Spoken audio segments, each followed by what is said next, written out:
Arsenal kichwa. Man U mtu unaweza chukua peke yake ni Bruno. After Bruno tuachana na hiyo story nyingine. Tuachana mama Esther. Hiyo ni combine 11 atacheza na combine. Mimi 11. Bruno peke yake ndio nawezeka kwa Arsenal. Bruno ukweli mbele ya Mungu. Acheze namba. Si sasa si replace. So unajua sasa tuta sacrifice mtu wetu Ode. Nani huyo mdali? Ode. Usema Ode hawezi Bruno afiki Bruno. Bruno ako sawa ukweli. So kumaanisha Bruno ako juu kushinda wa Arsenal. Bruno ako sawa. Tusemezane ukweli. Wewe umeona game za Bruno, umeona game ya Arsenal na Ode, whichever the case, mtu yote unawezeka.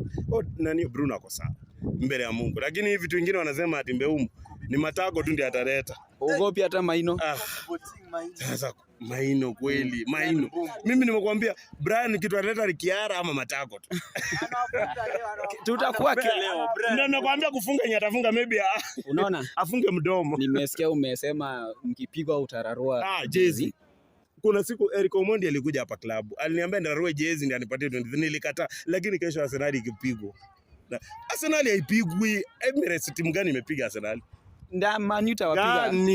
Gani? Arsenal imepiga Bayern after 17 clean sheets.